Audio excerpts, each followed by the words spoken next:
तरह से आर्थिक सर्वे में भी बड़े पैमाने पर सरकार की ओर से गड़बड़ी आएगी, यह बात बिल्कुल साफ है। इसलिए सरकार का जो भी आंकड़ा जारी हुआ है, उन आंकड़ों को हम खारिज करते हैं। सरकार की ड्यूटी बनती है, लोगों के मन में कोई कंफ्यूजन है सरकार के निर्णय के प्रति, उनके कंफ्यूजन को, उनके भ्रम को किया जाना चाहिए। सरकार की ड्यूटी बनती है, तो सरकार को पहले यह काम करना चाहिए। 2016 और अभी 2023 मालिक मुलाकात की संख्या उस वक्त से अभी 10 लाख कम कैसी हुई। यह तो सरकारी आंकड़ा है उस वक्त का और आज का। अब इसके बीच क्या अंतर क्यों इस तरह का है, सरकार को जवाब देना चाहिए। यह जो रिपोर्ट है, दोनों रिपोर्ट अपने आप में विरोधाभासी है और बाकी और दूसरे लोग भी जो परेशान हैं, उनकी परेशानी का भी वजह है। अब सरकार का कहना है कि जात की गिनती उन्होंने बताई है और सरकार अब करेगी कि आर्थिक सर्वे भी हमने कराया है, आर्थिक सर्वे करा लिया है, आंकड़े हमारे पास आ गए हैं। कुछ दिनों के बाद उसकी रिपोर्ट हम जारी करेंगे। सरकार का ऐसा कहना है।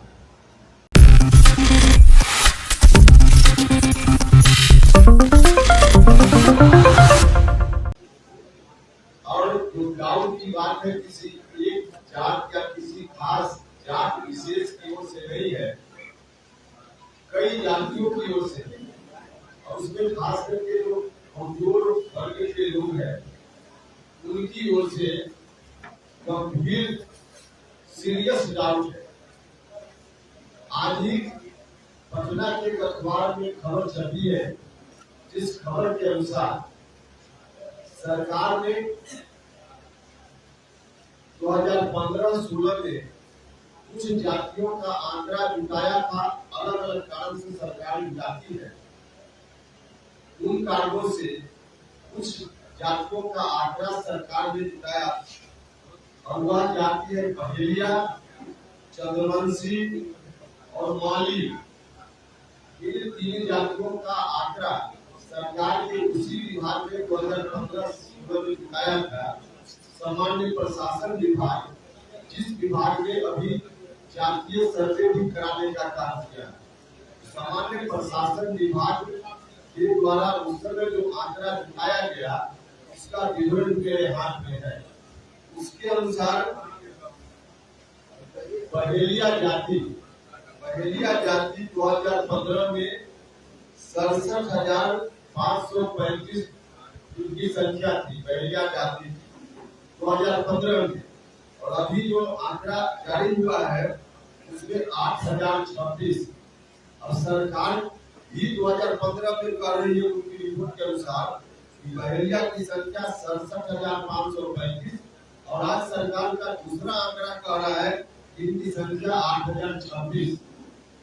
ठीक उसी तरह से चंद्रवंशी, जिनको कहीं कहीं पहाड़ भी कहा जाता है, इनकी संख्या 2015 में 30,32,800। 2015 में इनकी संख्या 30,32,800 थी। सरकार का ही एक आंकड़ा कह रहा है और अभी का आंकड़ा सरकार का है कि 30,55,644। 9 लाख इतने ही दिनों में इनकी संख्या कम कैसे होगी।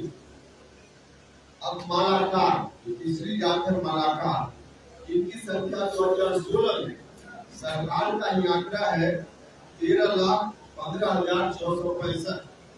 13,15,465 और अभी है इनकी संख्या 3,49,285। अब बताइए 2016 और अभी 2023 मालिक मुलाकात की संख्या उस वक्त से अभी 10 लाख कम कैसे हुई। यह तो सरकारी आंकड़ा है उस वक्त का और आज का। अब इसके बीच क्या अंतर क्यों इस तरह का है, सरकार को जवाब देना चाहिए। यह जो रिपोर्ट है, दोनों रिपोर्ट अपने आप में विरोधाभासी है और बाकी और दूसरे लोग भी जो परेशान हैं, उनकी परेशानी का भी वजह है। अब सरकार का कहना है कि जात की गिनती उन्होंने बताई है और सरकार अब कह रही कि आर्थिक सर्वे भी हमने कराया है, आर्थिक सर्वे करा लिया है, आंकड़े हमारे पास आ गए हैं, कुछ दिनों के बाद उसकी रिपोर्ट हम जारी करेंगे। सरकार का ऐसा कहना है। जब सरकार कहे कि आंकड़ा जुटा लिया, कैसे जुटा लिया? अब देखिए, हम अपने बारे में कहें, जब हमने कहा कि मुझसे किसी ने नहीं पूछा कि आप किस जात के हैं, तो कैसे आंकड़ा आ गया? जनता दल यूनाइटेड कार्यालय की ओर से मेरे परिवार के सदस्यों की संख्या और मेरी जात के बारे में आंकड़ा बताया। एक तो सरकार ने ये एफिडेविट करके कहा कि किसी व्यक्ति का निजी डाटा है उसको शेयर नहीं किया जाएगा। जनता दल यूनाइटेड को कैसे मिल गया सरकार का डाटा, कहां से लीक हुआ, यह भी सरकार को जवाब देना चाहिए। लेकिन ठीक है, थोड़ी देर के लिए गांव में कोई गया होगा, मेरे परिवार के सदस्यों की संख्या गांव का किसी आदमी ने बता दिया होगा, सही बताया होगा, जात भी किसी ने बता दिया होगा। लेकिन जो आर्थिक सर्वे है, मेरे गांव के किसी व्यक्ति को मेरे गांव में जो मेरी जमीन है, पैतृक संपत्ति है, उसके बारे में डाटा मालूम हो सकता है। लेकिन उपेंद्र कुशवाहा का फ्लैट पटना में, दिल्ली में, मुंबई में या और कहां है, या एक फ्लैट है कि 4 फ्लैट है, इसकी जानकारी गांव के लोगों को कहां से मिलेगी कि गांव के लोग बता देंगे? उपेंद्र कुशवाहा को पेंशन विधानसभा से कितना मिलता है, लोकसभा से कितना मिलता है, यह कहां से कोई दूसरा व्यक्ति बता देगा? कोई व्यक्ति बिजनेस किसी ने शुरू किया 10 साल पहले, कोई अचल संपत्ति उसके पास गांव में नहीं है, लेकिन उसके बैंक के अकाउंट में उसकी आमदनी से 10 करोड़ रुपया आ गया, तो उसके अकाउंट में कितना पैसा है, यह तो दूसरा आदमी बता देगा। और जब तक इस तरह का डाटा नहीं दिया जाएगा हर व्यक्ति से, तब तक जातीय सर्वे कैसे पूरा हुआ मान लिया जाए? तब तक सरकार का यह दावा कि हमने जातीय सर्वे करा लिया, किस आधार पर जातीय सर्वे हो गया, उसको पूरी आशंका है कि फिर जात की गिनती जिस तरह से आंकड़े जुटाए गए आनंद फानंद में, उसी तरह से आर्थिक सर्वे में भी बड़े पैमाने पर सरकार की ओर से गड़बड़ी आएगी। यह बात बिल्कुल साफ है। इसलिए सरकार का जो भी उनकी ओर से जो आंकड़ा जारी हुआ है, उन आंकड़ों को हम खारिज करते हैं। सरकार की ड्यूटी बनती है, लोगों के मन में कोई कंफ्यूजन है सरकार के निर्णय के प्रति, उनके कंफ्यूजन को, उनके भ्रम को किया जाना चाहिए, सरकार की ड्यूटी बनती है। तो सरकार को पहले यह काम करना चाहिए, और तब चाहे जातीय आंकड़ा हो या आर्थिक आंकड़ा हो, इसका रिपोर्ट अंतिम रूप से बात के सामने नहीं किया जाना चाहिए।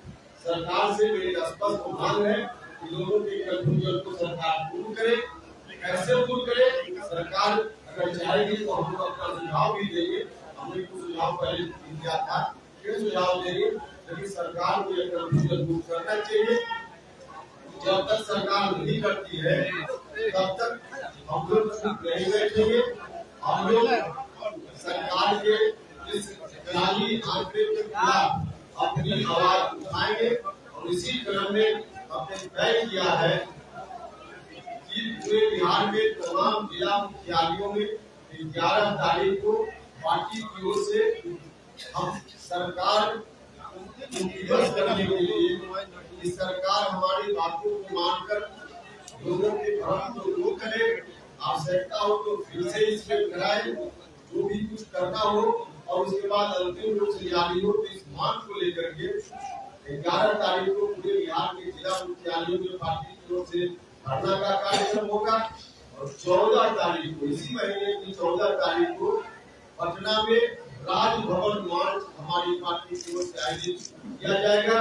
गांधी मैदान से शुरू करके हम महामहिम राज्यपाल जी को ज्ञापन देंगे। यह फिलहाल हमारा कार्यक्रम है।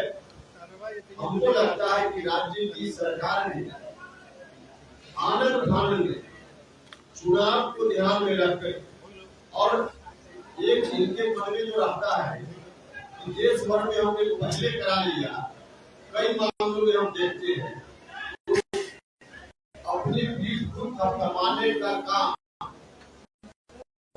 आनंद फानंद में में इस तरह का आंकड़ा जारी करके ताकि देश भर में क्लैरिटी मिल जाए कि बिहार पहला राज्य है जिसने जात की गिनती करा ली।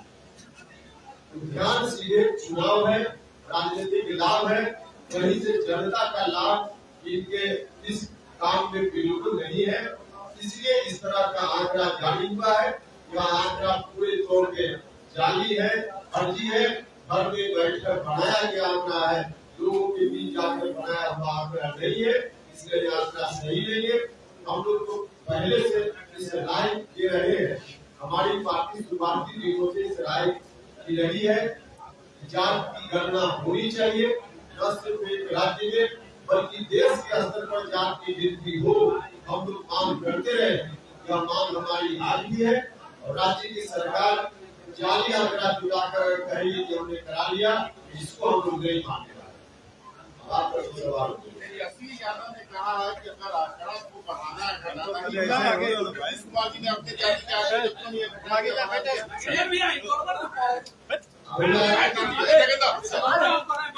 अरे हम बैठ रहे हैं अजीब तरह से नीतीश कुमार जी ने अपना हथियार तेजस्वी यादव के सामने डाल दिया। नीतीश कुमार जी ने अपना हथियार डाल दिया, इसलिए वहाँ नीतीश कुमार जी खुद कुछ चाहे अपनी मन मर्जी का नहीं संभव है।